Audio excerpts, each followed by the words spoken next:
Assalamualaikum po sa inyong lahat. Ito po ang inyong lingkod, Yuritech at your service.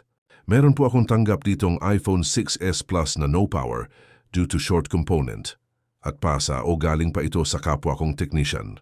At ang kwento ng technician na nagpasa nito sa akin ay sinubukan na daw niyang gawin ang unit.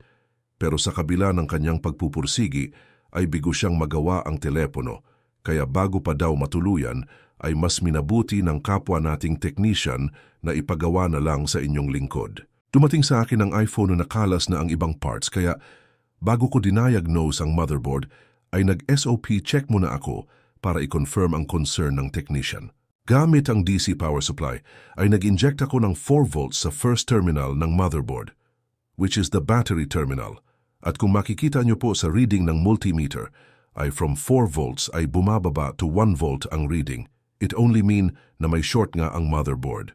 Then right after ko pong makonfirm na may short nga sa motherboard, ay kinalas ko na ang board sa housing para i-visual check kung ano nga ba ang mga solution na ginawa ng technician dito sa motherboard.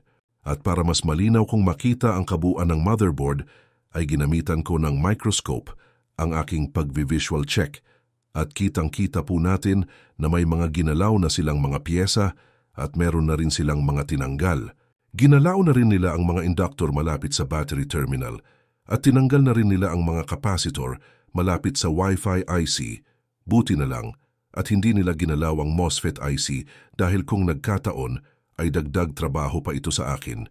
Kapag nakatanggap po kayo ng short unit at umiinit ang MOSFET IC, ay huwag niyo pong galawin ang MOSFET dahil ang nagpapainit po sa MOSFET ay hindi ang kanyang sarili kundi ang ibang component na tulad ng capacitor. At dahil sa ginawa kong visual checking ay napag-alaman kong umiinit ang MOSFET IC, ang pag-iinit ng MOSFET IC ay indikasyon na ang may short na line ay ang second terminal, kaya para mapabilis ang paghahanap ko ng short component ay ginamitan ko na ng thermal camera ang aking ginagawang diagnosis. Dito po sa part na ito ay tinitingnan ko sa diagram kung saan ako pwedeng mag-inject ng current para mapainit ko ang short component at makita natin sa thermal cam ang location ng umiinit na piyesa. At dito naman po ay nag-inject ako ng current sa may battery terminal.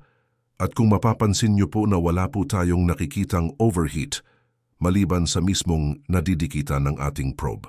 Nasa second terminal po kasi ang may problema. Kaya natural lang po na walang iinit na piyesa maliban sa MOSFET IC at sa nadidikitan ng positive at negative nating pang-supply. At dahil ang short ay nasa second terminal, ay sa second terminal din dapat tayo mag-i-inject. Kaya base po doon sa nakita nating diagram, ay ang magandang pag-injecta ng current ay ang mga component na malapit sa mismong MOSFET IC. At kung makikita po ninyo sa thermal camera na may tatlong kumikislap-kislap na mga ilaw, ay dahil yan po ang mga umiinit na lokasyon. Yung dalawang umiilaw po sa bandang ibaba ay ang negative at positive current supply at yung nag-iisang ilaw sa itaas ay ang lokasyon ng short component.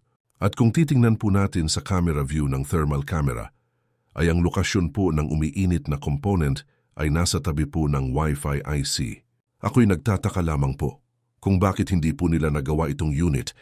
Samantalang nung visual check ko po ang motherboard, ay napansin ko pong may tinanggal silang piyesa dito sa tabi ng Wi-Fi IC. Di ko lang po mawari kung alam po ba nilang shorted ang piyesa dito o di kaya naman ay hinulaan lamang nila.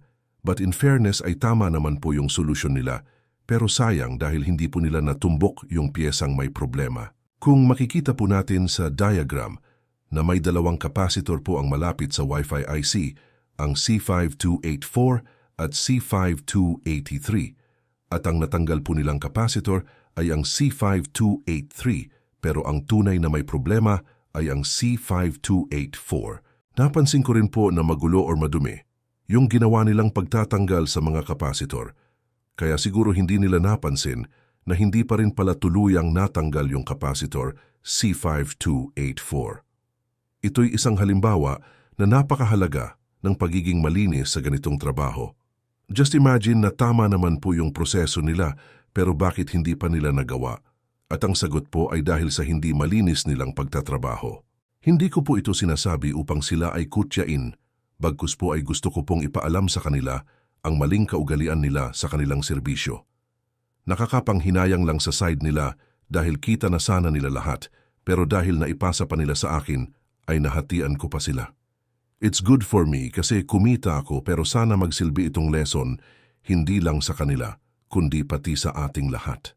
Sana po ay nag-enjoy po kayo sa panonood at the same time po ay natuto sa video natin ngayon. Ito nga po pala ang inyong lingkod, Yuritech at your service. Antabayanan po ninyo ang mga susunod ko pang video na bukod sa kaaya-ayang panoorin ay kapupulutan pa ng kaalaman. At para lagi po kayong updated sa mga susunod ko pang video, ay huwag niyo pong kalimutang i-follow ang ating Facebook page at i-subscribe ang ating YouTube channel. Hanggang sa muli po. Salamat!